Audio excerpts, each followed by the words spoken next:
welcome. Grief therapist Carolyn here. So this is another one of the tools that I'm going to be reading and taking us through. This is the tools from Phil Stutz and Barry Michels. Phil was Stutz. There was a documentary, Stutz, about Phil from a couple years ago. Jonah Hill produced it and was in it with him. And this is their other book. And then they have a newer book.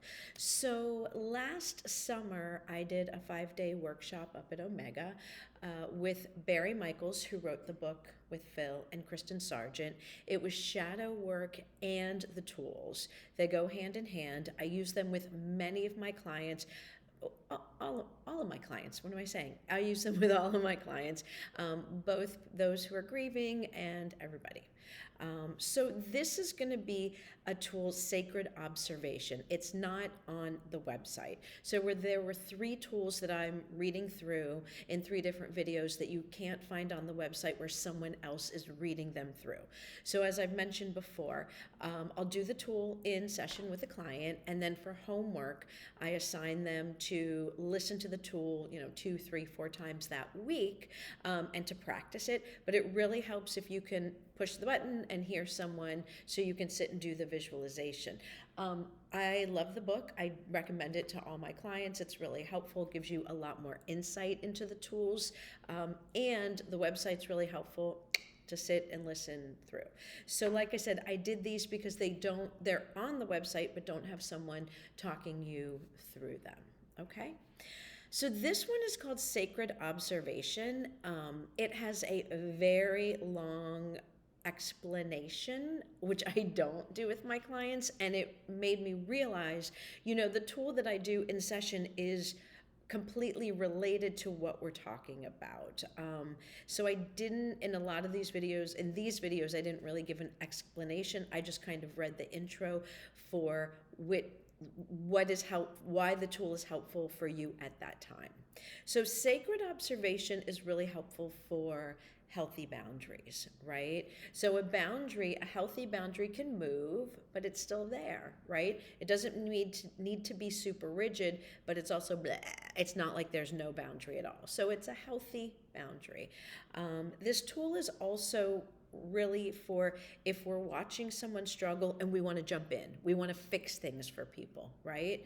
It can be for anyone. Often it's helpful for parents with older kids, adult children, teenagers, or substance abuse. We're seeing someone struggle with substance abuse. We want to fix things.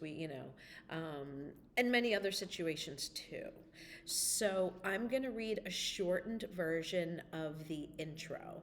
There's 3 parts to doing the tool, but then there's an introduction going through each of the 3 steps. We'll jump in and it'll make sense. So why don't you close your eyes while I read the introduction, okay? So this tool is called Sacred Observation. It's not called Sacred Rescuing or Sacred Helping or Sacred Saving. You are watching the person in a sacred struggle with this babyish or younger or entitled part of themselves. But you are observing, not participating in the struggle, okay? So Barry and Phil write, it's a weird, wacky, upside down part of life if you try to help them. You are actually harming them.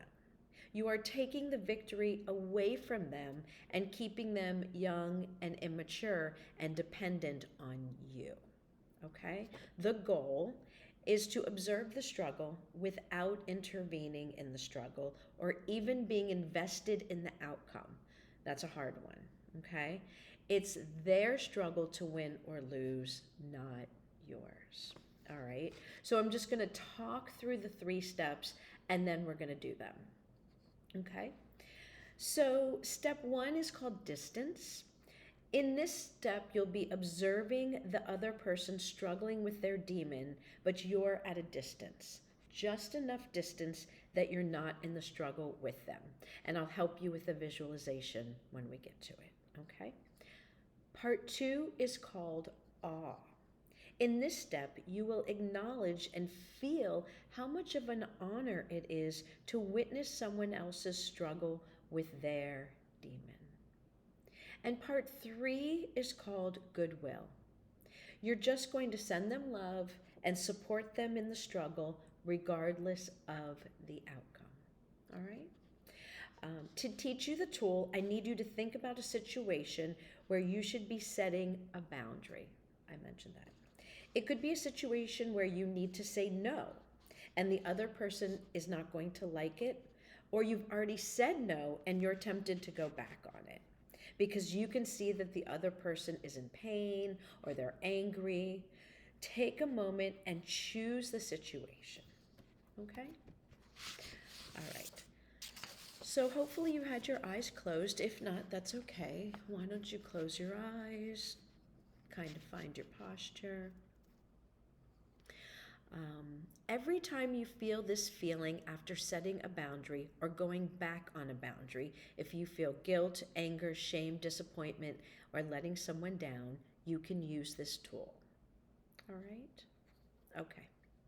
So part 1 is called distance. Imagine that this person is struggling with their inner demon, that the struggle is there for them to win or lose. And I want you to keep your distance. I suggest you see yourself in an upper row of an operating theater. So you are in an elevated position to see the other person down there in the pit struggling with their demon. You can observe them, but you must not intervene. A little sense of elevation, like you're not in the pit with them.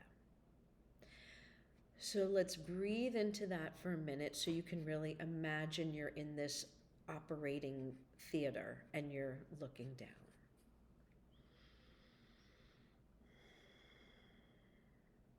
Part 2 is called awe.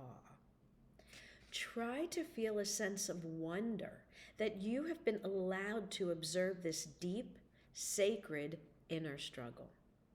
It's like being given a front row seat to a life-changing battle, that this person is engaging with the worst part of themselves, and it's an honor to witness the struggle.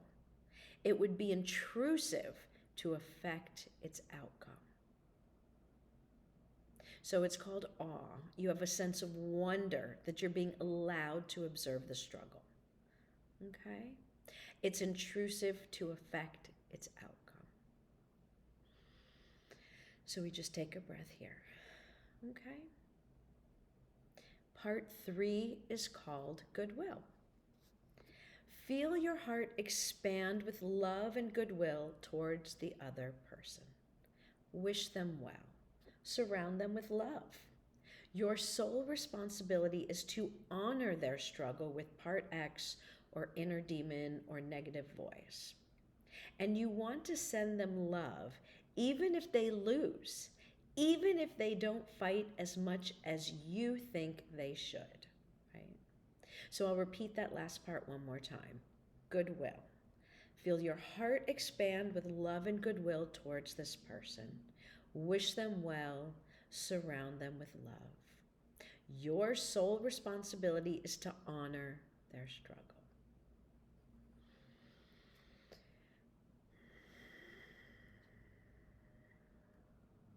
And then whenever you feel ready, you can gently open your eyes.